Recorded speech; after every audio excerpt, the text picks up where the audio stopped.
बच्चों, आज हम लोग कक्षा 7वीं में पाठ 4 भूगोल का पढ़ेंगे, जिसका शीर्षक है वायुदाब। वायु बच्चों आप लोगों को मालूम है हवा का दाब।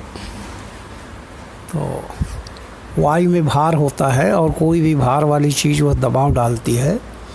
इसका प्रयोग हम लोग कर चुके हैं पिछली कक्षाओं में। जैसे फुग्गे में पहले खाली फुग्गे का वज़न लिए, फिर उसमें हवा भर करके लिए तो थोड़ा वज़न बढ़ गया। इससे पता चलता है कि हवा में भार होता है। भार होता है तो दबाव डालती है। और उसका आसपास हमारे क्या प्रभाव पड़ता है वायुदाब का, ये हम सीखेंगे भूगोल में।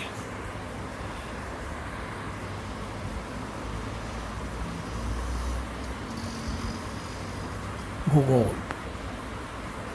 कक्षा 7वीं का भूगोल हमें आसपास की पृथ्वी पर घटने वाली घटनाओं के बारे में बताता है, प्राकृतिक घटनाओं के बारे में। और वायुदाब का क्या प्रभाव पड़ता है वो हम देखेंगे। इसमें जो सबसे पहली बात बताई गई है तापमान पेटी। वायुदाब और तापमान का बड़ा ही अभिन्न संबंध है। वायुदाब जो होता है जहाँ अधिक रहेगा वो ठंडे क्षेत्रों में वायुदाब अधिक होता है, क्योंकि ठंडी हवा भारी होती है और वह भूपृष्ठ के नज़दीक होती है।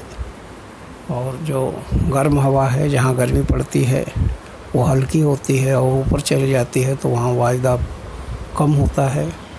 तो तापमान ये 3 जो है वो श्रेणियाँ बटी हैं पूरे भूगोल में। यहाँ हम चित्र में देख रहे हैं शीत कटिबंध, समशीतोष्ण कटिबंध और उष्ण कटिबंध। इस पाठ में हमें ये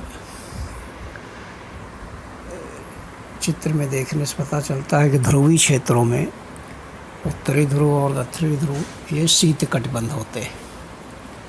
क्यों होते हैं? क्योंकि वहाँ सूर्य की किरणें तिरछी पड़ती हैं, जिसके कारण वहाँ तापमान कम होता है और तापमान कम होने के कारण वहाँ शीत कटिबंध का निर्माण होता है।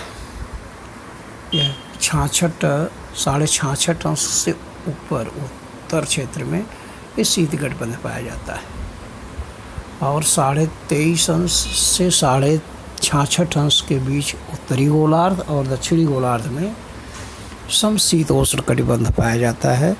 यहाँ थोड़ा गर्मी भी और थोड़ा ठंडी भी पड़ती है, इसको समशीतोष्ण बोलते हैं। फिर 23.5 अंश उत्तरी गोलार्ध और 23.5 अंश दक्षिणी गोलार्ध, इसके बीच में जो कटिबंध है उसको उष्ण कटिबंध बोलते हैं। यहाँ गर्मी अधिक पड़ती है क्योंकि यहाँ सूर्य की किरणें सीधी पड़ती है, लंबवत पड़ती है, जिसके कारण इन क्षेत्रों में गर्मी अधिक पड़ती है, जिसके कारण ये उष्ण कटिबंध कहा जाता है। इस तरह से पूरे विश्व को ये 3 कटिबंध में बांटा गया है। उष्ण कटिबंध, समशीतोष्ण और शीत कटिबंध ये उत्तरी गोलार्ध में भी होते हैं और दक्षिणी गोलार्ध में भी होते हैं। विषुवत रेखा के नीचे दक्षिणी गोलार्ध है, वहाँ भी वो तीनों कटिबंध पाए जाते हैं। अब ग्रही हवाएं व वायुदाब। वायुदाब का हवाओं से क्या संबंध है ये भी बच्चों सीखना चाहिए। तो यहाँ यह महत्वपूर्ण बातें जान लेना ज़रूरी है कि हवाएं हमेशा अधिक वायुदाब से कम वायुदाब की ओर बहती हैं। तो अधिक वायुदाब कहाँ होगा? जो ठंडे क्षेत्र होंगे वहाँ अधिक वायुदाब होगा और गर्म क्षेत्र की हवा हल्की होती है और वह ऊपर चली जाती है, तो जिसके कारण वह रिक्त स्थान को भरने के लिए ठंडे क्षेत्रों से बड़ी तेज़ी के साथ हवाएं आती हैं भरने के लिए उस जगह को। इस तरह से हवाएं का निर्माण जो है वो हवाओं का निर्माण होता है और हवाएं हमेशा अधिक वायुदाब से कम वायुदाब की ओर चलती हैं। यहाँ चित्र में जैसा कि हम देख रहे हैं विषुववृत्तीय कम दाब पेटी का क्षेत्र बन रहा है। 5 अंश उत्तरी गोलार्ध और 5 अंश दक्षिणी गोलार्ध के बीच। अब यहाँ की हवा गर्म होगी और ऊपर चली जाएगी। उस जगह को भरने के लिए आप देख रहे हैं कि 25 और 35 अंश के बीच का जो अधिक वायुदाब का पट्टा है, वहाँ से तेज़ पूर्वी हवाएं उस जगह को फिलअप करने के लिए, भरने के लिए आ रही हैं। इस तरह से हवाएं बहती हैं। और उसी तरह से उसके ऊपर जो देखते हैं हम 64.5 अंश के आसपास, वहाँ भी कम वायुदाब का पट्टा बनता है। वहाँ पृथ्वी गोलाकार है, जिसके कारण वह जो है हवाएं फेंक दी जाती है, जिसके कारण पृथ्वी घूमती है गोल गोल, तो हवाएं जो है वो फेंकी जाती है वायुमंडल में, जिसके कारण वहाँ कम वायुदाब का पट्टा निर्माण होता है। तो 55 से 65 के बीच में। वैश्विक वायुदाब वितरण, इस चित्र में हम ये देखेंगे कि जो उत्तरी गोलार्ध में जो वायुदाब रेखाएं हैं वो थोड़ा टेढ़ी मेढ़ी वक्राकार है, जबकि दक्षिणी गोलार्ध में कुछ सीधी रेखाएं होती हैं। इसका कारण है कि वैश्विक वायुदाब रेखाओं का जो वितरण है वो स्थल क्षेत्र में, उत्तरी गोलार्ध में स्थल क्षेत्र ज़्यादा हैं, जिसके कारण उसमें कई घटक प्रभावित करते हैं। तापमान भी है, धूल के कण हैं, और भी प्राकृतिक कारण उसमें स्थल है। जबकि नीचे जो दक्षिणी गोलार्ध, उसमें सागरीय क्षेत्र अधिक है, उसमें मानव बस्ती नहीं है, जिसके कारण वहाँ जो है वायुदाब जो है का वर्ण विश्व में जो है वो समान होता है। वायुदाब को मापने के लिए बच्चों एक विशेष प्रकार का यंत्र होता है, जिसको वायुदाब मापक बोलते हैं। आप लोग हवा भराने वाले देखे होंगे, जो गाड़ियों में हवा भरते हैं, उसमें एक घड़ी टाइप का लगा रहता है, वो चेक करते हैं। उसको लगाने से ही पता लग जाता है कि इसमें कितना हवा है। हवा का जो इकाई है वो मिली बार में मापते हैं। वायुदाब प्रेशर जहाँ नापने के लिए एक यंत्र होता है, जिसको वायुदाब मापक यंत्र कहते हैं। मुख्य बात यह है कि पृथ्वी पर वायुदाब सर्वत्र समान नहीं होता है। इस पाठ की मुख्य बात ये ध्यान देने की कि वायुदाब जो होता है हर जगह वो बदलता रहता है, असमान होता है। वायुदाब समय समय पर बदलता रहता है, यानी दोपहर में कुछ और है वायुदाब, शाम को कुछ और हो सकता है। तो ये प्राकृतिक घटना है और ये बदलता रहता है।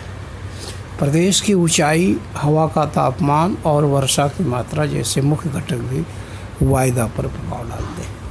अब ऊंचाई क्या है, जैसे जैसे हम ऊंचाई क्षेत्र में जाएंगे वहाँ वायुदाब जो है वो कम होता जाता है, और पृथ्वी के नज़दीक रहेंगे तो वायुदाब अधिक होता है। हवा का तापमान, जो वायु का तापमान होता है, ये वायुदाब पर प्रभाव डालता है, पहले ही बताया जा चुका है। कैसे, यदि तापमान अधिक होगा तो हवा वहाँ की जो है गर्म होकर के, गर्म हवा हल्की होती है, वो ऊपर चली जाती है, जिसके कारण हवा विरल हो जाती है और वायुदाब वहाँ कम हो जाता है। और तापमान जहाँ कम होता है वहाँ की हवा ठंडी होती है, भारी होती है, और वायुदाब वहाँ अधिक होता है। वर्षा की मात्रा का भी वायुदाब पर प्रभाव पड़ता है। यदि एकाएक वायुदाब जो है कम हो जाए तो अचानक बारिश होने की संभावना रहती है, क्योंकि समुद्र की तरफ से जो ठंडी हवाएं होती हैं वह कम वायुदाब के अधिक वायुदाब क्षेत्र से कम वायुदाब क्षेत्र की तरफ आती हैं, और वह अपने साथ पानी की वर्षा की बूंदें भी लाती हैं। तो वायुदाब का प्रभाव आंधी, तूफान और वर्षा पर प्रभाव पड़ता है, ये हमें ध्यान देना है। वायुदाब के परिणाम में ये निष्कर्ष निकाला गया कि आंधी और तूफान का आना ये भी वायुदाब का ही परिणाम माना जाता है। यदि एकाएक वायुदाब कम हो जाता है तो आंधी तूफान आने की संभावना। ऐसे ही जो भविष्य बताने वाले थे मौसम विज्ञानी लोग, वह यंत्रों से पता लगा लेते हैं कि आंधी तूफान आने वाला है, क्योंकि जो वायुदाब होता है उससे उनको पता लग जाता है। एकाएक अगर वायुदाब में परिवर्तन होता है, तापमान में परिवर्तन होता है, तो आंधी तूफान आने की संभावना है। संवहनीय वर्षा होना, वर्षा जो पहाड़ी क्षेत्रों में, ढलान क्षेत्रों में होती है, वापस होते समय संवहनीय वर्षा, मानसून जो है के बाद जो वर्षा होती है जाड़े वगैरह में, वो संवहनीय वर्षा होती है। हवाओं का निर्माण हमने पहले ही, हवाएं किधर से चलती हैं, उच्च वायुदाब से निम्न वायुदाब की तरफ हमेशा हवाएं बहती हैं। जहाँ भी निम्न वायुदाब रहेगा उस जगह की हवा क्या होती है, ऊपर चली जाती है। उस रिक्त स्थान को भरने के लिए जो ठंडे प्रदेशों से उच्च वायुदाब से हवाएं बहती हुई निम्न वायुदाब की तरफ होती है। इस तरह से वायुदाब के 3 परिणाम हमें ध्यान में रखना है। आंधी तूफान जो आता है उसमें वायुदाब का परिणाम होता है। संवहनीय वर्षाएँ जो होती, मानसूनी वर्षा नहीं, संवहनीय वर्षा, उसमें भी वायुदाब का ही परिणाम होता है। और हवाओं का जो निर्माण होता है वो वायुदाब के परिणाम स्वरूप ही होता है। तापमान व वायुदाब का संबंध ये हमने सीखा है और फिर से देख लेंगे। जहाँ तापमान अधिक होता है वहाँ वायुदाब कम होता है, और जहाँ तापमान कम होता है वहाँ वायुदाब अधिक होता है। अब आते हैं प्रश्नों पर। स्वाध्याय के प्रश्न यहाँ दिए गए हैं। पहला प्रश्न दिया है कि वायुदाब ऊंचाई के कारण कम हो जाता है। ऐसा इसलिए होता है बच्चों को, पृथ्वी के गुरुत्वाकर्षण बल के कारण वायुदाब की जो हवा है भूपृष्ठ की ओर खींची जाती है। यही कारण है कि पृथ्वी के नज़दीक जो है वायुदाब अधिक होता है, जबकि ऊंचाई पर जाने पर वायुदाब कम हो जाता है। तो ऊंचाई के अनुसार वायुदाब कम हो जाता है। अब वायुदाब पेटियों का दोलन, ये क्या है, दोलन शब्द आया है।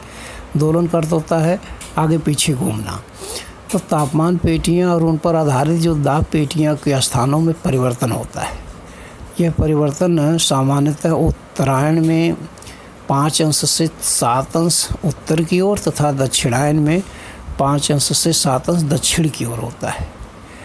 इसी को वायुदाब पेटियों का दोलन कहते हैं। तापमान पेटी और उस पर आधारित जो दाब पेटी है उनके स्थानों में परिवर्तन होता है। एक ही जगह पे ऐसा नहीं पाया जाता। इस तरह से जो वो स्थान में जो परिवर्तन होता है वो 5 अंश से 7 अंश उत्तर की ओर और 5 अंश 7 अंश दक्षिण, इसी को वायुदाब पेटी का दोलन कहते हैं।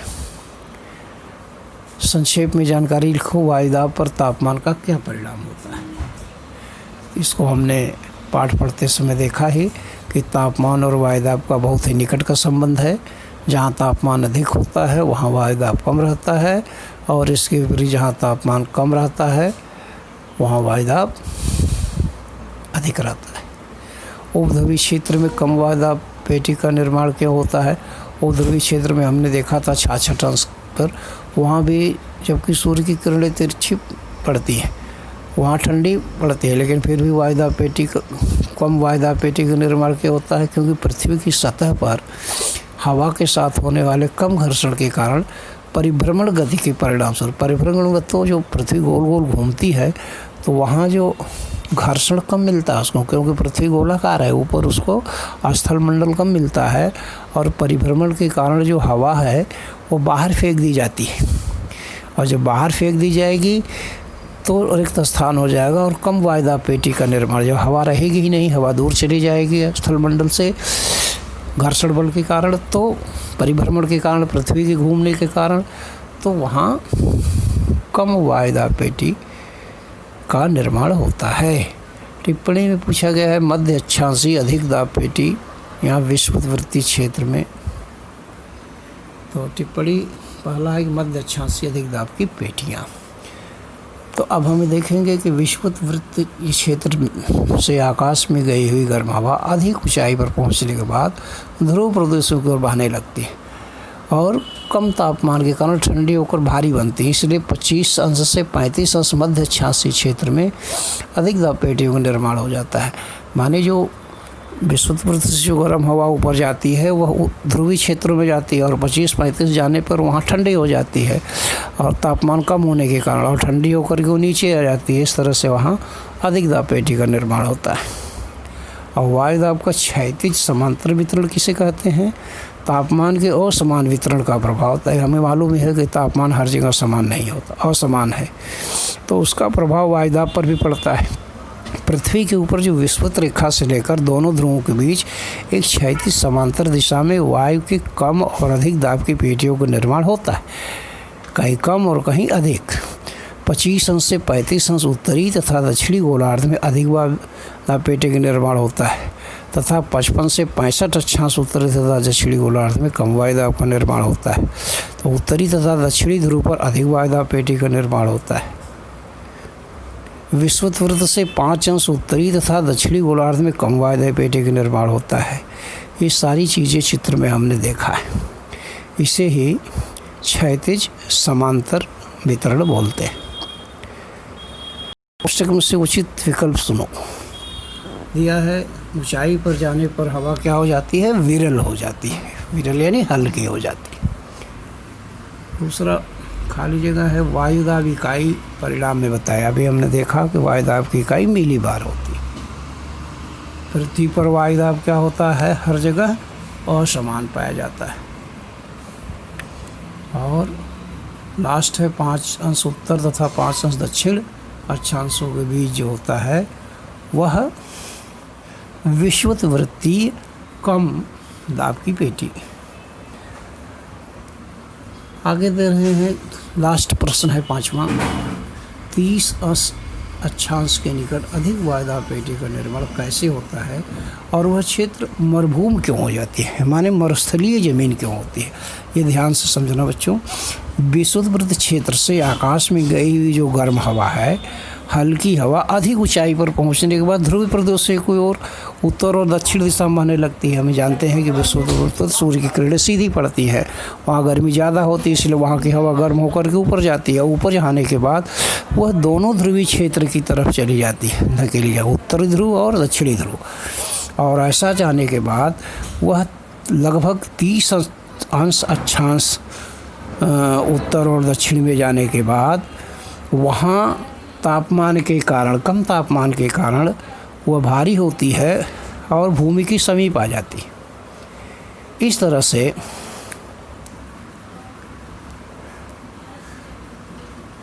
से 30 अंश अक्षांश के निकट समीप अधिक वायुदाब पेटी का निर्माण हो जाता है। और यह हवा चूँकि शुष्क होती है जिसके कारण इसमें वर्षा नहीं होती, इसलिए इस संसार की जितनी भी मरुभूमियाँ अधिकतर हैं वह इसी क्षेत्र में पाई जाती है। इस तरह से हमने सभी प्रश्नोत्तर देख लिया। इसको समझिए और प्रश्नों को हल कर लेंगे। धन्यवाद।